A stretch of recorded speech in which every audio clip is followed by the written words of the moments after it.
Hi there. Welcome to Mushroom Hour. Today on the Mushroom Hour podcast, we are joined by Maria Finn, founder of Flora and Fungi Wild Foods.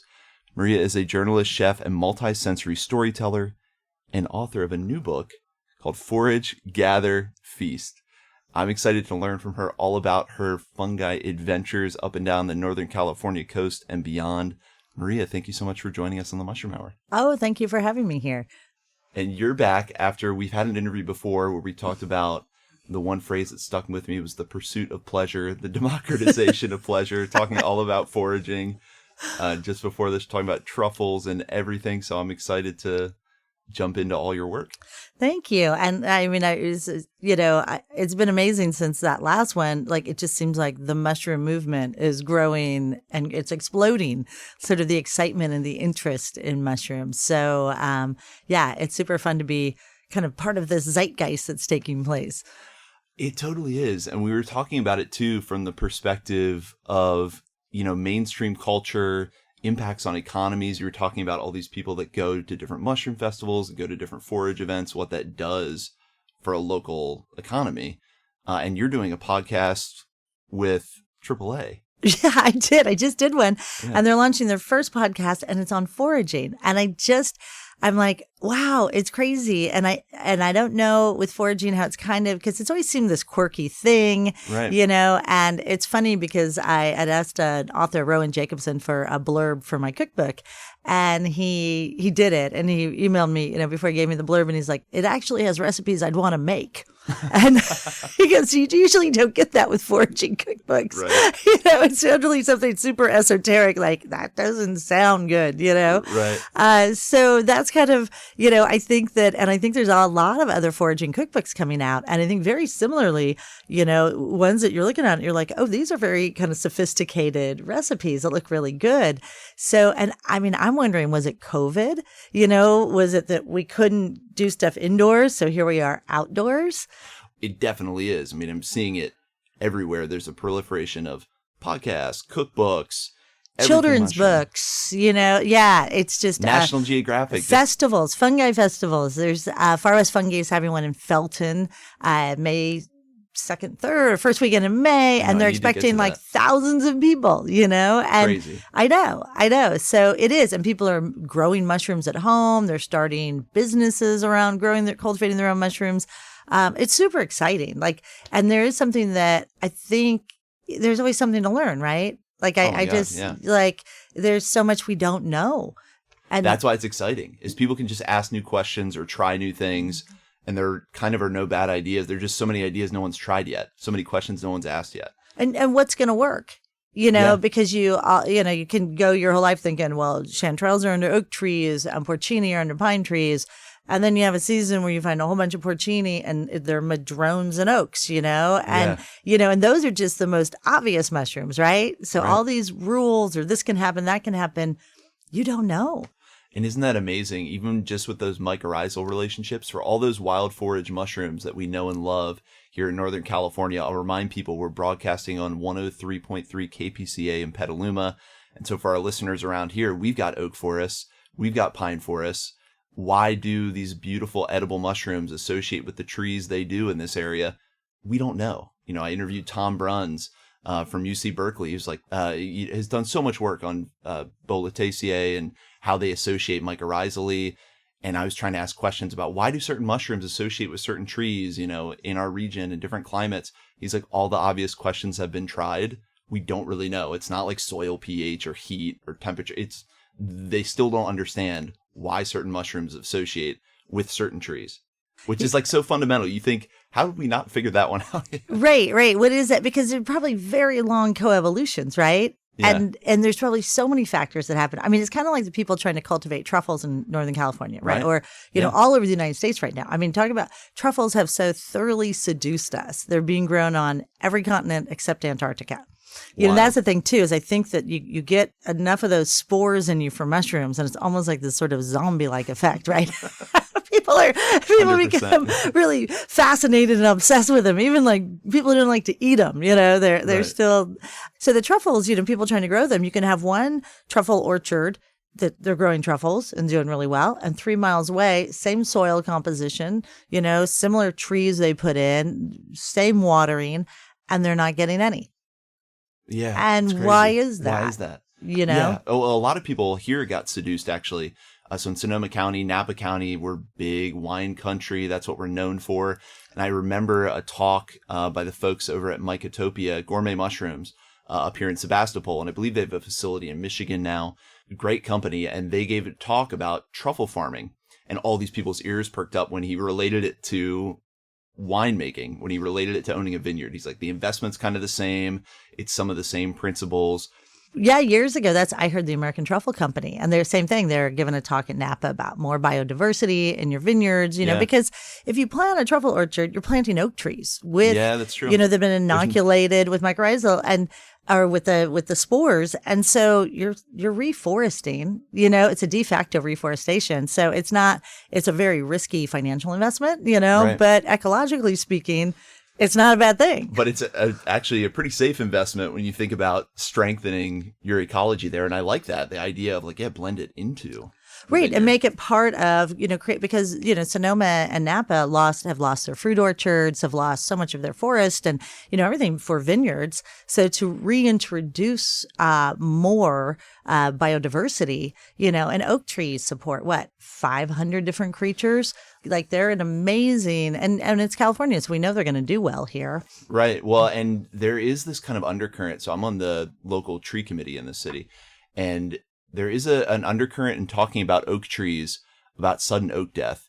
And there's kind of this movement of people saying, don't plant them anymore, which I think is, for me, not the right move. I think you have to plant them.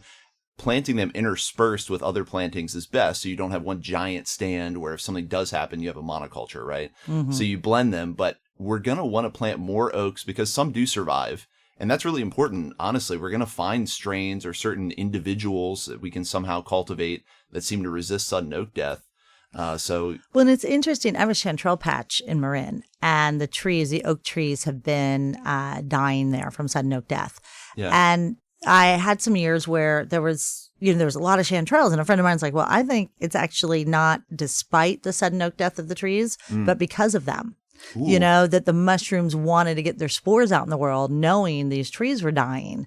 And so a lot of them looked very dead and no chanterelles for quite a while. And this year, we had all that rain. Yeah. There were chanterelles coming back on these trees. And in one of them, I'd never seen this in Marin before, when chanterelle season's kind of over in this area now, I kind of walked through just to see, there are black trumpets growing. Ooh. Yeah. That's kind of rare down here. I know. I'd never seen that before, but they came just one sprout. They haven't come back, just one kind of flush.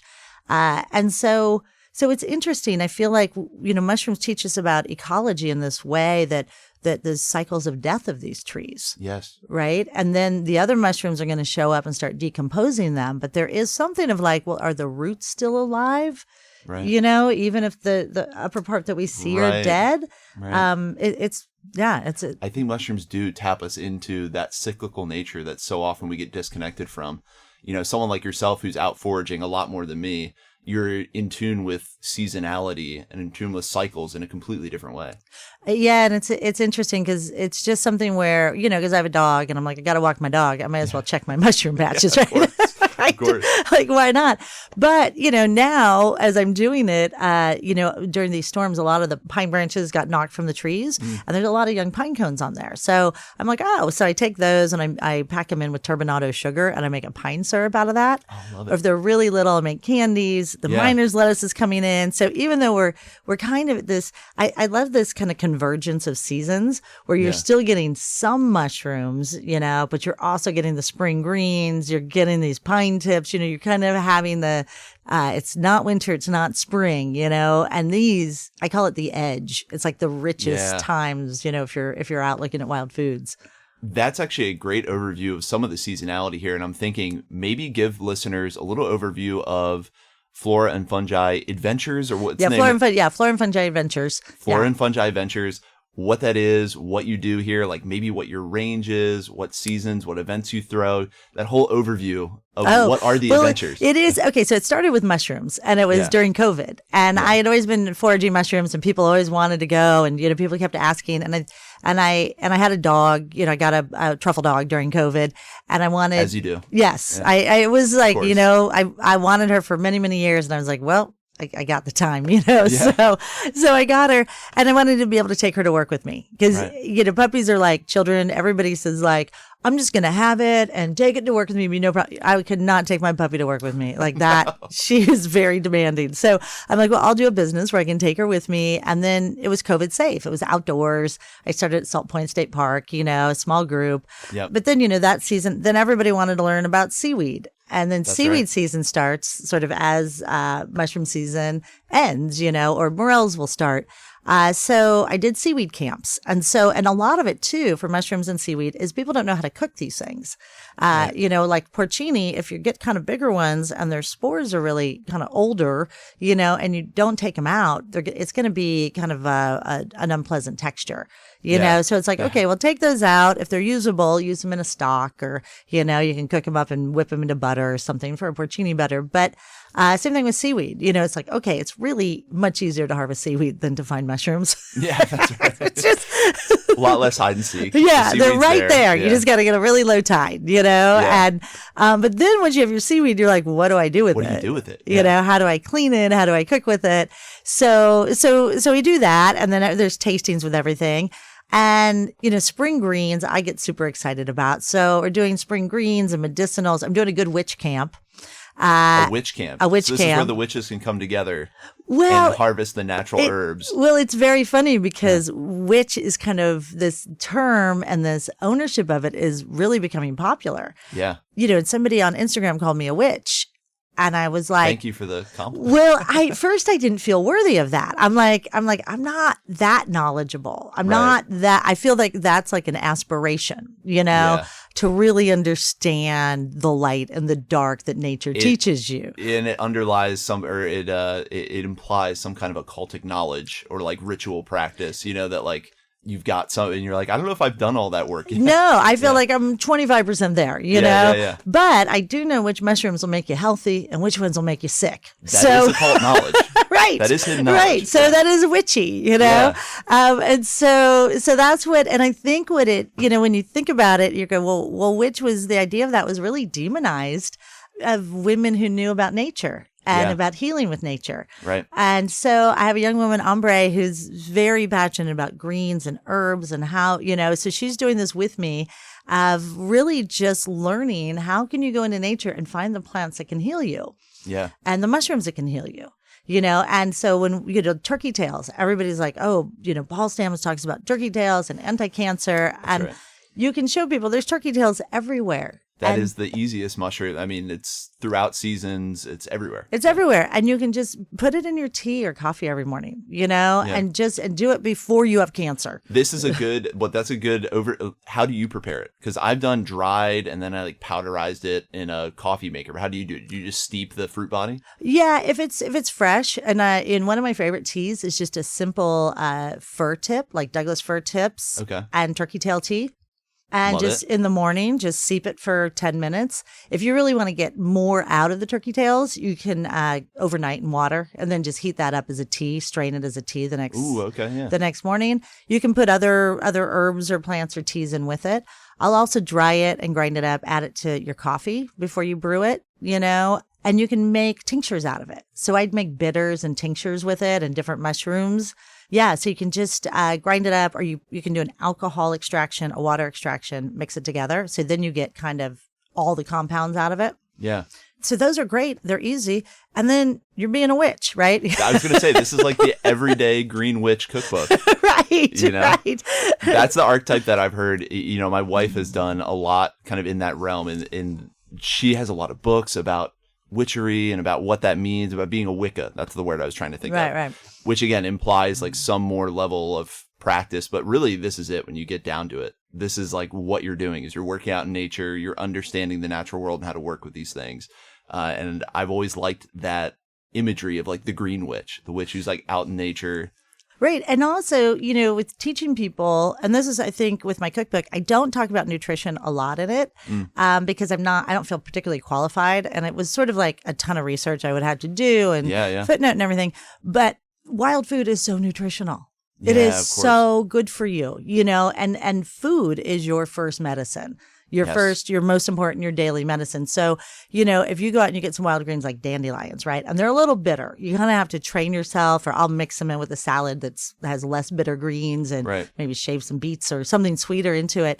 But that has 8 times the nutrients of spinach, 40 times the nutrients of iceberg lettuce. Right? Amazing, yeah. So you have your wild greens, mushrooms, right? So the earth knows what your body needs at any given time of the year, right? Yeah. So the mushrooms need the sunlight to grow. They need the rain, but they also need sunlight. So they're filled with vitamin D. And that's what we need in the winter because we're not getting sunlight, right? And then you go to the farmer's market and right now, or, January, February, it's filled with citrus. Well, that's vitamin C. That's what we need. And so the earth knows what we need. And so that's the thing you follow. You're like, okay, here comes the greens. And they might be sour and bitter and lemony, but they are packed with these nutrients.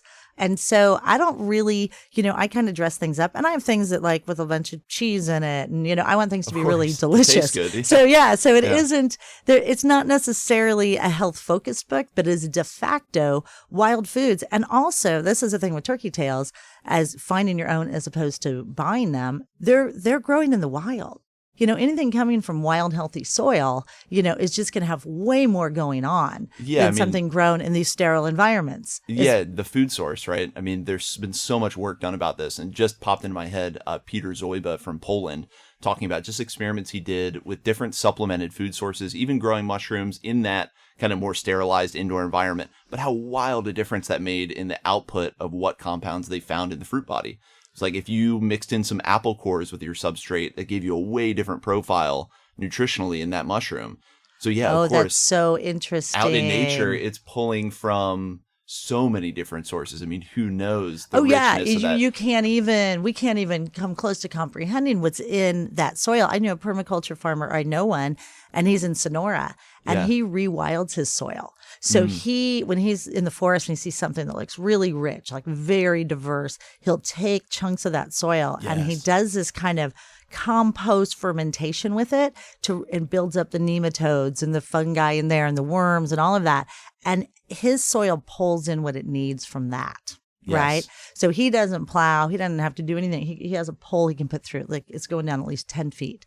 Right. Wow. Yeah. That's the kind of rich soil we want for everything. And we want our food to grow in that because that makes a huge difference for your health, And so it is. So that's the thing with like wild foods and getting to know these places. And I when my book coming out, I was actually uninvited from a major tech company to come and speak. What? How did that work? Because it was too dangerous. They felt wild foods were too dangerous. And that their employees could go out and eat poisonous mushrooms. Oh my gosh, you guys fell for the oldest trope in the book. I know. And that's the whole point. We're educating. Right. And that they might go get seaweed from areas contaminated by industrial farms. Right. And that there were some Superfund sites in the area. And if they picked greens from there, they could get sick. I understand, legal saw that and was like, can't do that. Right. But I'm like, oh my God, so many more people die from Pokemon Go, or selfies. We're wearing those new Apple Pro things out into the street. Yeah. Just like going, selfieing yourself and going over a cliff. Tech. It's like we're getting to that place where like we trust the technology more than the natural environment. No, it is. And that was terrifying for me because I'm like, most people, as much as people are obsessed with mushrooms, there are so few deaths from, poisonous mushrooms every year, like very few. And because people, and it's crazy because almost everybody's first question with a mushroom, no matter how terrible it looks, is this edible? Can I eat this? I know some of the pictures you get sent, like, is your instinct that you want to? I would look at that and never want to eat that. Why are you asking? Nature has a way of telling you sometimes. They show up with a giant, blown out Satan's bully. And they're like, is this edible? And you're like, it's bright red and staining blue. And rotting and like, why would you want to eat this? I do not understand. It does show that getting pulled out of that event, though, does show how much work is left to do, right? To get people to understand what this practice is and what this discipline means. And really for me, I think one of the first things I try to get people out of is that like, is it edible first mindset? Right. It's like learn that you're just learning ecology. Like Right. take a step back. This isn't about finding treasure yet. This is about preparing yourself. Like when you go out for that first time, that first few times, you're not thinking about edibility. You're not thinking about you're just learning ecosystems. You're you're just learning the ecosystems of what you find where. You're learning your trees first. Like that's the thing. Yep. You want to learn mushrooms, learning the trees is the most important thing. Watching the rain. Even scheduling my events. Because now I have not just greens, but I do like a full moon kayaking event. We have a crab camp. We have like all these different things. But I'm always checking. When is the moon full for crab? What's the wave action? For seaweed, what's the tide? For mushrooms, you're trying to schedule it when there has been rain, but it's all dynamic and really tricky. And so that's what I love about wild food. And that's what I'm trying to teach people. The main thing for me is not the food. The main thing is the relationship with nature. Absolutely. And learning to live by the laws of nature. Right. And just understand what they are. When you said that about like cycles of the moon and tides, I mean, how many of us really have a day-to-day relationship with what's going on? I mean, aside from like I'm hearing my wife in my head who's really into astrology, which is awesome. And that's all part of the same, to me, part of the same cosmology, right? It's like you start getting more in tune with natural cycles and what those mean and interpreting and observing. But so many of us, like I'm just thinking myself, I have no idea what the moon is doing on a daily basis. Why not? Right. Super important. Because it doesn't impact us, we're just it's in something such we're a like man-made environment, but Right. like really, how are we not keyed into these super basic, potent, really like important things going on in nature around us? And so and you start to live by it. Like I live on a houseboat in Sausalito, and so the dream. Yeah, it is. It's ridiculous. I mean, it really Yeah, it's so cool. But it's I such have a cool rebel community down there. Oh yeah. I'm in the Gates Co-op, so I'm in what I think the New York Times coined us years ago the floating tribe of low rent pirates. Yes. So that is my community. But I have a herring run literally out my back door. And, and it's the sea lion, and it's there because of the sea lions and the seals and the birds. And, for me, it's this annual ritual of getting the herring, my little throw net. And I have friends over to help me clean them because they're a pain to clean. They're small fish. And I make herring botarga. I fillet them. I pickle them. But it's really, I'm like, this is my bay and this is my food. Mm-hmm. And I feel not just a sense of gratitude towards it, but a deep sense of stewardship.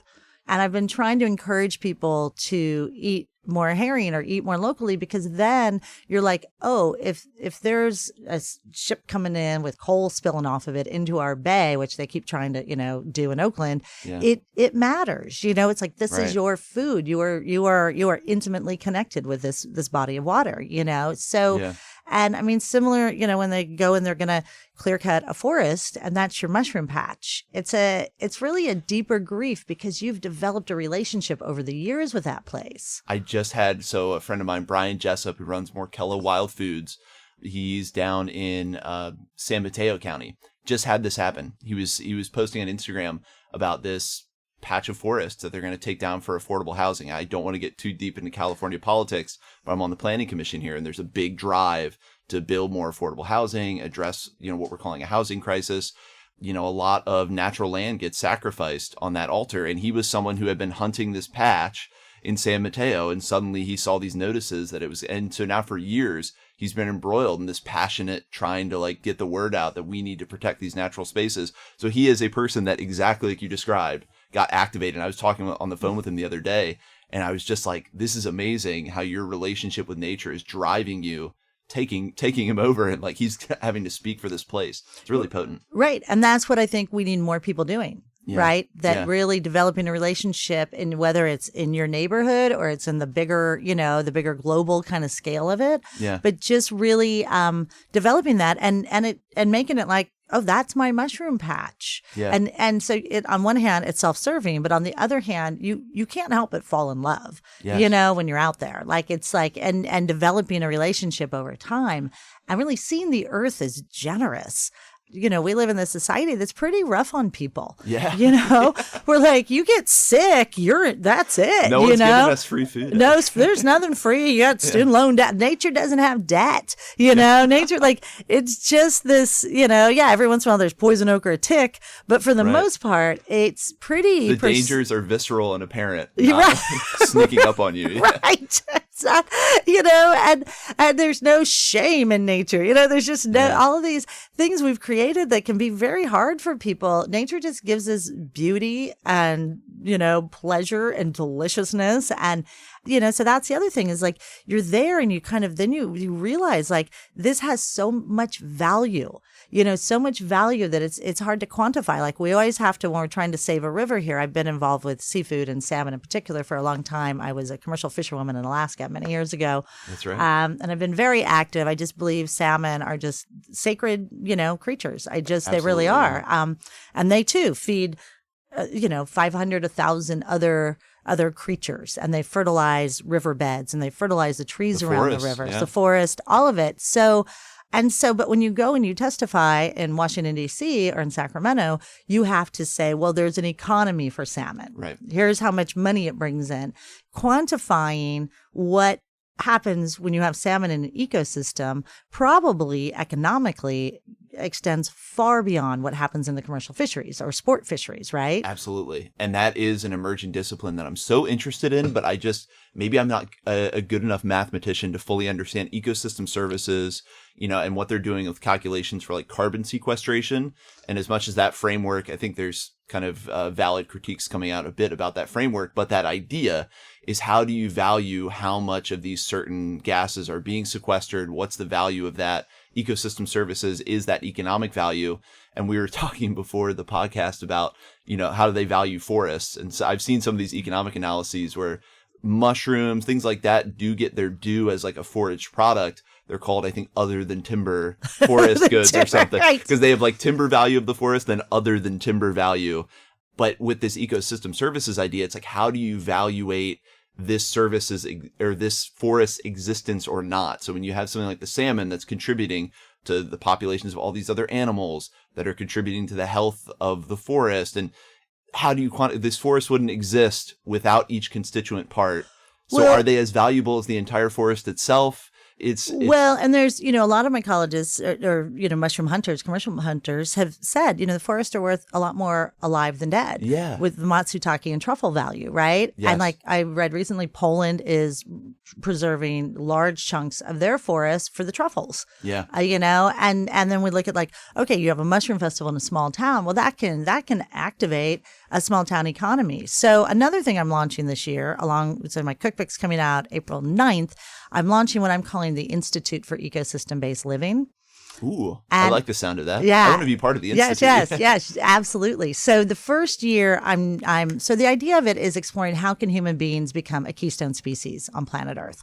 Right. And so I'm doing a series of events, and they're going to include artists, scientists, and food. And the food is based on my cookbook, but a theme, right? Yeah. So the first one is on dark matter and uncertainty.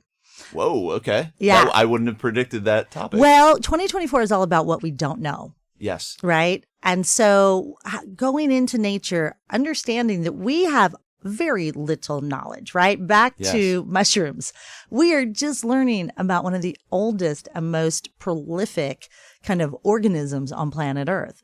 And we know very little about it. They're the most ubiquitous. They're involved in every They're symbiosis. Everywhere. And we don't know much about them. So I just feel like let's start at a place of humility of saying, here's what we don't know. And how can we learn from ecosystems, right? How can we learn to be a part of these in a positive way? Yes. Instead of assuming I think people had good intentions or engineers when they created all the dams on the West Coast. Right. But they've killed our rivers. I mean, it's been fairly catastrophic, And so it's sort of, we start from a place of not knowing. So my second event is in Sausalito. It's on AI in the ocean, using AI for ocean exploration. The third one is Love and Grief on the Monterey Bay. And it's going to be about how do we hold climate change, our climate change grief and our love for beautiful spaces at the same time. Yeah. And then the other ones, I'm still in work, but one's going to be on soil, and then the other one's going to be on currents. But so what I want to do for 2025 is I want to do the economics of ecosystems, right? Yes. And really find ways to explore how does bringing back an ecosystem What does that mean? And maybe it's not. Yeah. What is the value? Well, so the Napa River is a good example, right? Yeah. They kept flooding every year. No businesses wanted to come in there. The Corps of Engineers wanted to go in and do more levees, right? And Napa River is one of the most polluted rivers in the United States, with the leather tanneries and then the wineries. They weren't organic. Everything was flowing right in there. There's the runoff. And the town got together and they're like, let's stop this. Yeah. Let's stop making more levees. And, so they created wetlands. They worked with the wineries to, stop the runoff, and grow more sustainably. And their town is just incredibly, has tons of vitality right now, really came back by doing this. And you have bays that if you just can bring the salmon back, you've got everything. Everything comes back to life, right? Including the human activity. Like if we get the ecological activity higher, the human activity goes higher, which is tied to economics. I think that is the fundamental challenge is, how do you take this man-made, economic, largely meaningless number system and tie it to the value of something like a vibrant, living ecosystem? I think there's a natural challenge, but I love tackling it. I love trying to translate it. And resiliency. Yeah. Right. Yeah. So how do you create resiliency? Well, through biodiversity. Yeah. And so it's like, okay, so an economic base, if you have a salmon farm and it's owned by a corporation far away, you're not feeding any of the animals, right? They shoot the sea lions if they try to eat that. Oh. You have people they have some jobs, but they don't have their own businesses. You compare that to Bristol Bay, where you have everybody's running their own boat, has their own business, jobs are created, and all the animals, they make sure that, enough fish escapement go up the river. So all the animals have food as well. So you're like, you can have systems like that, or you can have these corporate top heavy, money's getting sucked out to Norway or wherever owns the salmon farm, and it's terrible for the local ecosystem. Right. So, there's ways we can do this. And I think mushrooms, again, you can revive lots of rural towns by going, we're going to preserve our mushrooms, our forests, that are rich with mushrooms up and down the West Coast. We're going to have 2 mushroom festivals a year. We're going to charge a $25 permit for people to go in and harvest these, right? And then the small towns start popping back to life a little bit. Absolutely. And, that idea is something that is sustainable. I think people think of like the tourist economy and like, is that really sustainable? But if it's related directly to a natural cycle that keeps coming back and is celebrating that natural cycle, then yes, it is absolutely sustainable. And this will be something that really revitalizes and creates community and culture around it too, if a place gets known for that, right? Right. And they're mushrooms. So, they will come back. It's like harvesting apples, right? Like you're not hurting anything. Actually, they kind of rely on mammals to go and take them around and spread their spores. Right. And they seem to like to be, dug up. They seem to like a little disturbance. Yeah. It drives me crazy here in California that, it's illegal. It is illegal to hunt mushrooms, except for Salt Point State Park and Point Reyes. Right. Couple spots down on the, There's an amazing story I want to tell there. I had an older Italian guy stop me. He started talking to me about mushrooms and told me the story of how Italian and Russian families, Eastern European and Italian families in California in like the 40s and 50s and 60s went and fought in Sacramento to get the right to forage in certain state parks. So even that little bit we have was people getting connected with that local ecosystem, getting activated. They also had this cultural backdrop of saying like, no, we need to do this. You can't not let us go out into the woods and forage. And so that's why we have like those tiny limits that we have in those spaces that we do. It's because people had to develop that connection and go and push and push and push. Well, I was at a talk by Connie Green not too long ago. Oh, yeah. And she was talking about, 40 years ago, she first learned about chanterelles from a man from Eastern Europe, right? And nobody would buy them in the restaurants because they were like, even the French were like, these are not French chanterelles. These are California. These are terrible. We don't want them. Right. She said it was the indigenous workers in the kitchen from Mexico who recognized the chanterelles and porcini and the wild mushrooms as being valuable and being delicious and talked the chefs, the like executive chefs into using them. But she said they almost outlawed all wild mushrooms in California restaurants. And she told Thomas Keller at the French Laundry, she said that, that includes truffles, right? It's like if we want to get everyone activated. So he called Schwarzenegger and that ended. But and then you ask them like, why is this illegal in this park? And they're like, you're gonna go off the paths and hurt the forest. And I just like that. That is that's not giving the forest much credit. Like a small, like a mammal walking around is going to like destroy the forest. But and that's why so many people, and I think you do this as well, is teaching people about foraging without kind of the worst elements of it, right? Without like I've seen people with those tools that lift up all the duff, can kind of cut all the low-lying stuff away, and they can just see the mushrooms. So there is sometimes the commercial element. Oh yeah, that's its own thing. Yeah, exactly. I mean, I'm talking about hobbyist. I'm not talking about letting commercial mushroom hunters go into all the state parks, but but the hobbyist, it's like, people don't take much. They just don't. And the same thing with seaweed. When I take people, you show them how to sustainably harvest seaweed. You don't yank it off the rock. You snip a small amount from this one, a small amount from that one, and it grows back over the season, And same thing, mushrooms, it's like picking, fruit from a tree. But you also, you show them how to that it is really about respect. Yes. It isn't about taking as much as you can as quickly as you can. It's really about being in the woods, enjoying it, learning about it. Well, even the professional hunters, I don't think they do a whole lot of damage to an ecosystem. Yeah, that's right. And actually, as I'm saying that, I hear Connie in my head saying, when she came on the show, she was like, "You don't understand. The people who we have working professionally, you'll never know they were in the woods." That's it. And a lot of the people I know, they have a very deep relationship with it, and they're like, and they're the ones who have been fighting to preserve the forest for a really long time. Right. And for them, if your survival depends on it, you don't want to destroy it. Yeah. You don't want to destroy something that comes back every year. Yeah. Why would you want to do that? Let's change that narrative. I almost fell prey to the narrative about the commercial mushroom hunter destroying everything, which you find in a lot of places. Like in England, they kind of have the specter of the Eastern European professional mushroom hunter that's destroying the woods. It has like these xenophobic overtones and everything. Right. And a lot of foragers there are pushing back against that with this idea. It's like, no, these people are more in tune with the forest. Let's do the turnaround on that. Right. And I think there's a lot of controversy in the truffle hunting world of the rakers, the people who go and rake the truffle trees. And there are probably some people who can do that ethically, but it really gave Oregon truffles a bad reputation for a long time, where people thought they had no value because they were being taken before they had the scent. Yeah. So a lot of times now, if I buy them, I will, you make sure I buy them from people I know, but also some people I see on the package, dog found.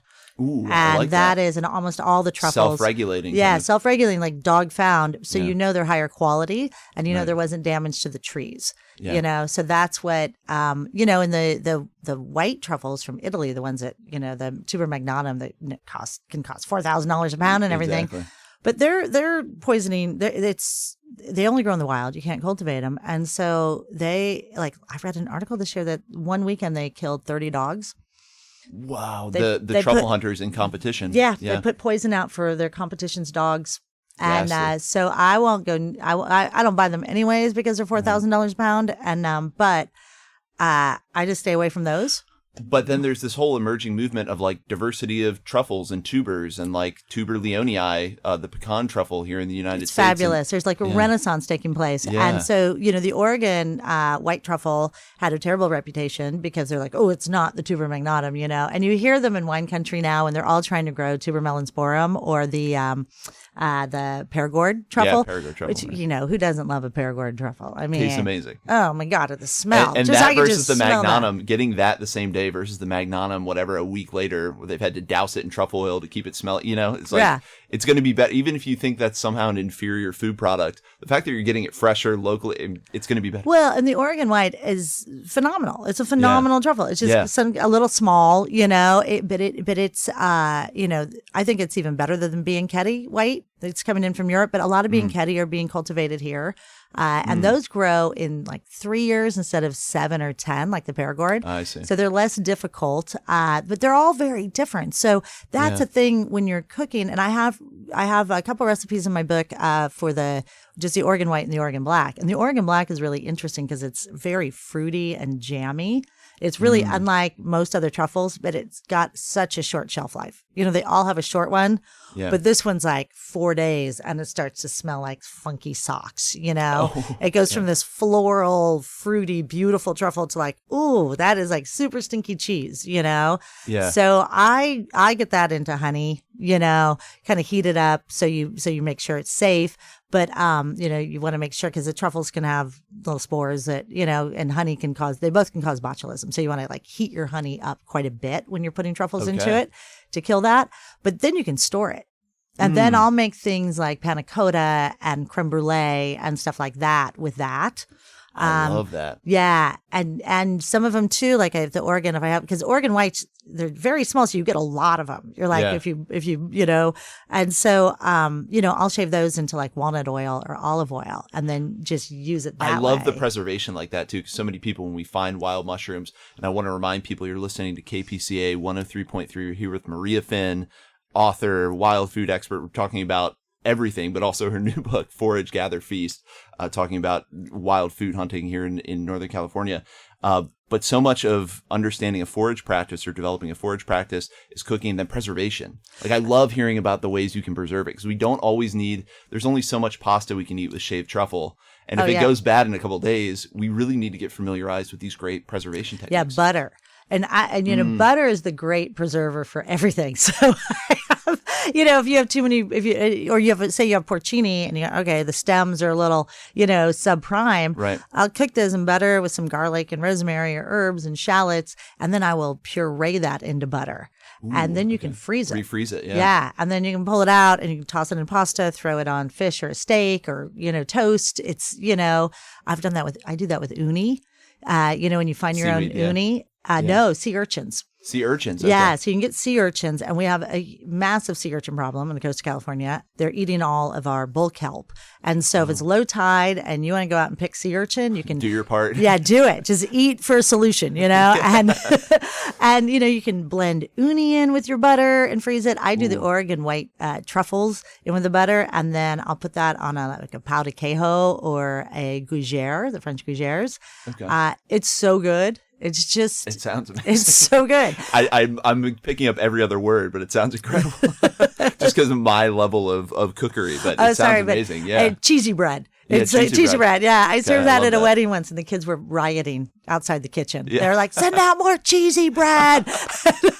And I was like, with the truffle butter, there's just something when it's warm. Oh my God, it's so good. When I have the chance, I feel like that's what I do more and more is I try to find ways of just making something like that you can then use in your cooking for months. Yeah. I mean, every mushroom hunter has loads of like dried mushrooms, but then it's just finding all these other creative uses, not just flicking on the dehydrator or throwing it in there. Because obviously we know there's certain species like chanterelle that can't take to dehydration. You can't preserve them that way. So I love that you're helping people expand the repertoire of like the preservation techniques, building that pantry of wild foraged. Well, and that's the other thing too. When you're out there and you find it like, it's a bounty of anything. Well, the real work begins when you get home. Yeah. You know, I mean, really cleaning seaweed and drying seaweed that's a full day. Filleting anchovies and herring, even your mushroom cleaning. Yeah. You find your big haul and you're all excited, but like black trumpets, if you don't really clean those, they're filled with grit. Spiders in there. And, the grit and pine needles and just, so yeah, it's a lot of work. And but then it gets really fun on this culinary perspective because I don't make a lot of really my recipes are all really quite simple. Yeah. But some of them call for things like, stinging nettle vinegar that you make or your things infuse your honey that has your truffles in it. And so it is something that once you have these in your pantry, right. You can kind of up level anything you're making. I love that. The wild food pantry, like get your own pantry full of different wild food accoutrement that you can add to anything. Right. You have your porcini salt and your seaweed salt and, and those are all different kinds of bitters you can add to your cocktails, or your club soda. And so it's a way to preserve because that's another thing. You can take your mushrooms, say you find reishi and turkey tail and some other things out there that maybe you aren't going to eat, but are very medicinal. And most mushrooms are medicinal, but, we kind of categorize them. That is true. I'm hearing Chris Hobbs in my head, the great herbalist and mushroom hunter and everything else saying like all mushrooms are medicinal. if you just eat them. Right. Like just eating mushrooms is a medicinal. Right. thing. And then, but put them all into just like a grain alcohol or a high proof alcohol for however long, a month or longer.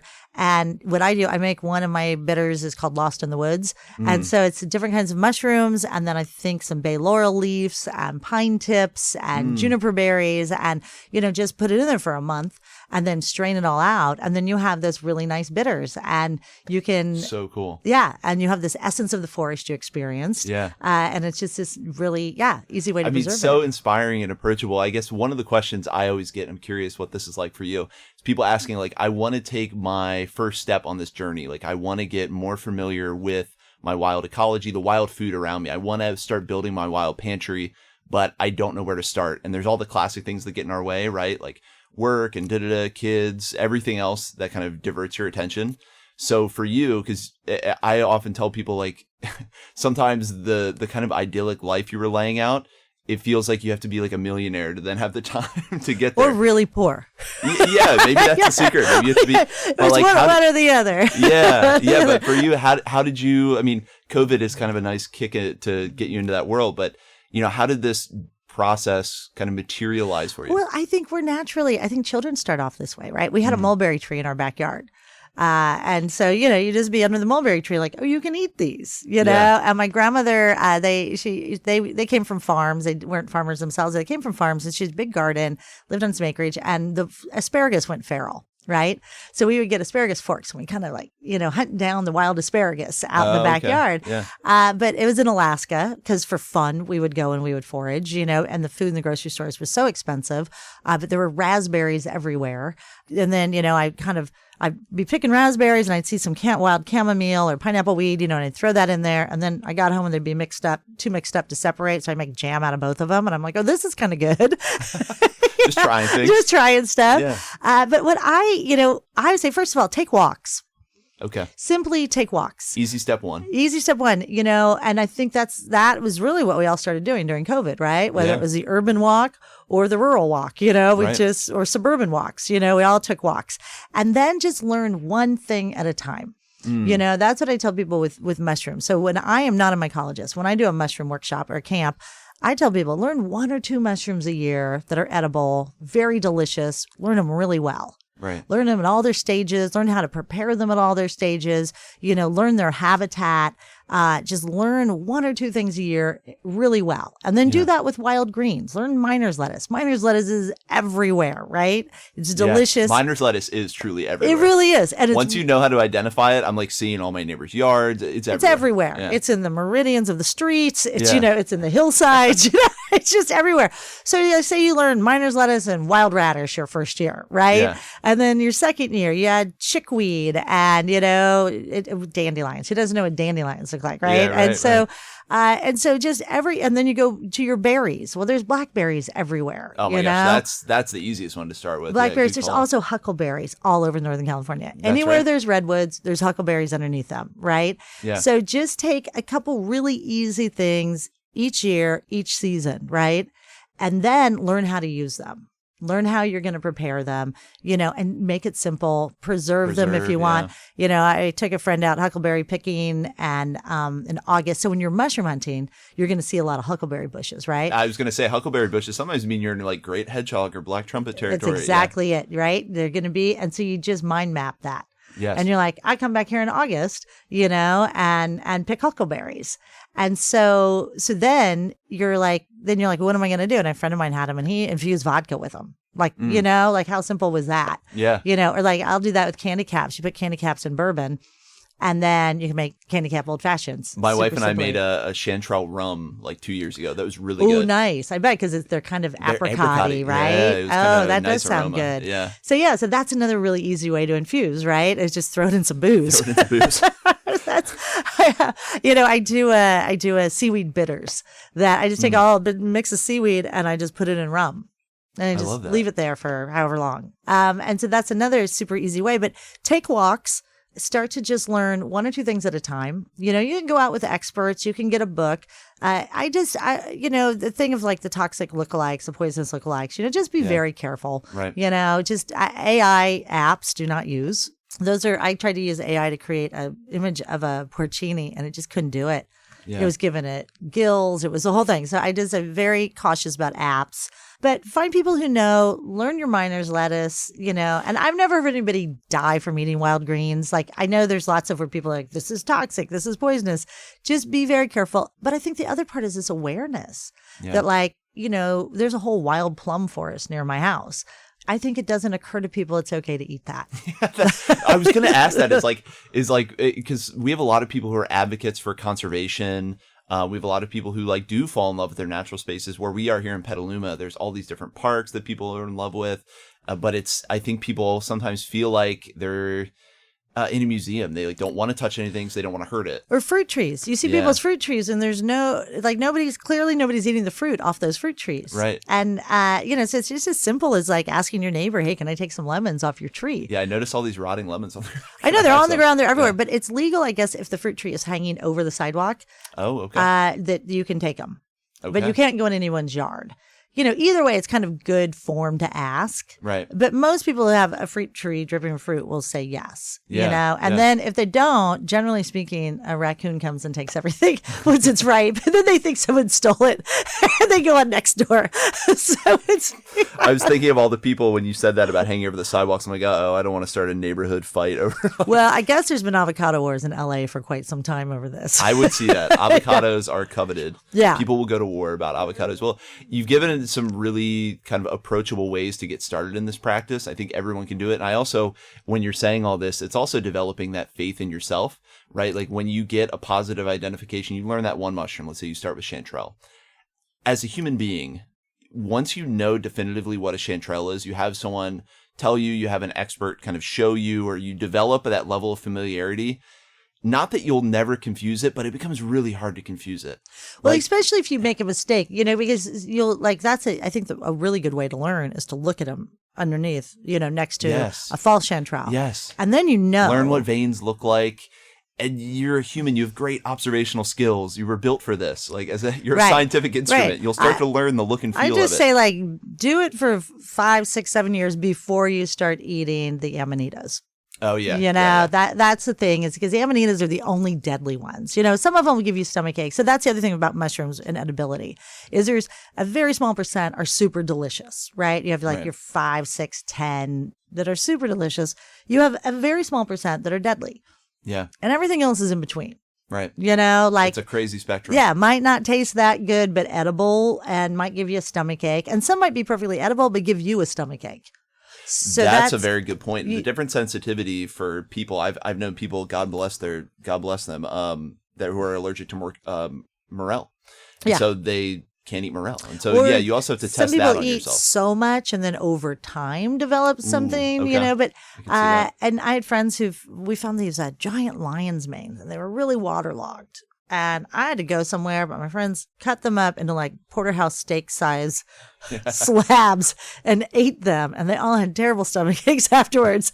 And so I don't know if it's just because they were so big and wet, or they ate such a huge amount. Freshness is a thing, or maybe the amount. Yeah. But that's the thing. That's what I tell people. If it's something new to your system, always just try a little bit. Yes. And see how 100%. You do, but that is, it's there's most of the spectrum, and I don't mess with the I don't know, this year I found a lot of bluets for some reason, and they're just not that delicious. They're they're beautiful. They're beautiful color. And they're beautiful color, and there's a lot of them, but they're kind of less interesting than a grocery store mushroom, from a culinary perspective. So, I'll still eat it, but I'm like, do I really want to take them? Will I really use them? I've gotten in the habit of just telling people, if they want to get started, eliminate mushrooms with gills for a while. Yeah. Because a lot of the best ones don't have gills. Yep. And and I've even told people, if you just get good at foraging chanterelles or porcini, and that's the extent of your practice, you will live an abundant wild food life. Or hedgehogs. Hedgehogs, I think, are an underappreciated culinary mushroom, right? They're super delicious. There's no toxic lookalikes. Yeah. They have those little, I remember that, quills, not gills, Quills, not gills, yeah. Those are, and I think they're as good as chanterelles, really, and so it's just something that's and they never get touched by bugs. No, they're always perfect. They don't really rot much either. Like for whatever reason, they're just these perfect little, Glad you brought that up. Hedgehog mushrooms are kind of magical and underappreciated. Yeah. Well, but before we go, there's so much we could talk about. I do want to make sure we talk about your book and when it's coming out and where people can get more information too. Because I'm sure anyone listening, with how excited we're getting, I'm sure people are getting inspired. Where can they find out more about you and find out about the book? Oh, yes. So thank you so much. So my book is Forage, Gather, Feast, and it is coming out April 9th. So it will be in independent bookstores, online, all those places. And then, I'll be at some upcoming fungi festivals, the one in the Felton for sure. Yes. And then my website is mariafinn.com. So you can learn about the book and the Institute for Ecosystem-Based Living. And then my other business is Flora and Fungi Adventures.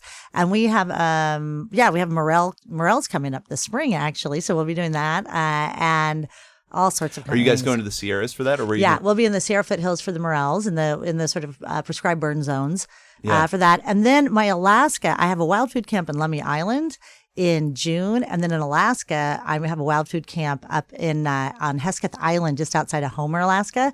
There's porcini. We found porcini. I can't say we're going to have it for sure because mushrooms, you never know. Yeah, right. But we've had some phenomenal porcini seasons up there. And that happens right when we're there. So late July. Oh, that sounds amazing. And wild salmon, porcini, berries, oysters. We were talking about wild food. I mean, mushrooms, and then wild food generally, foraging, exploding into consciousness. How has that shown up for your classes then? I mean, what are the makeup of the classes?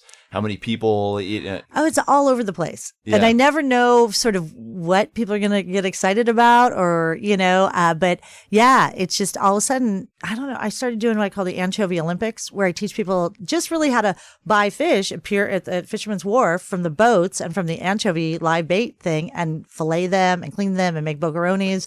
So it's really, and for me, it's super fun. Yeah. But you will have all different backgrounds, all different ages. It's its own little niche. Yeah, well, I love how diverse it is too, the things that you cover.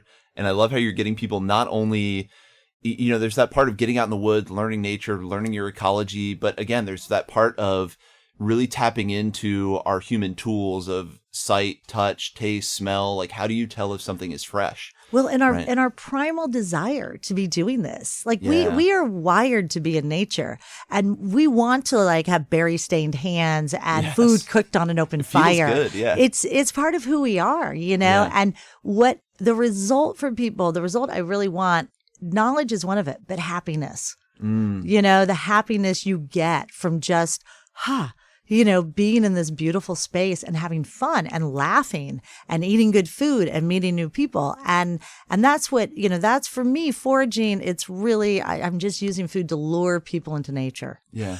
That's. Well, and honestly, we need to go back. It's discussed to death now, the effect of tech. And for us, it's kind of heightened because we're right here in the San Francisco Bay Area, which is the heart of a lot of this.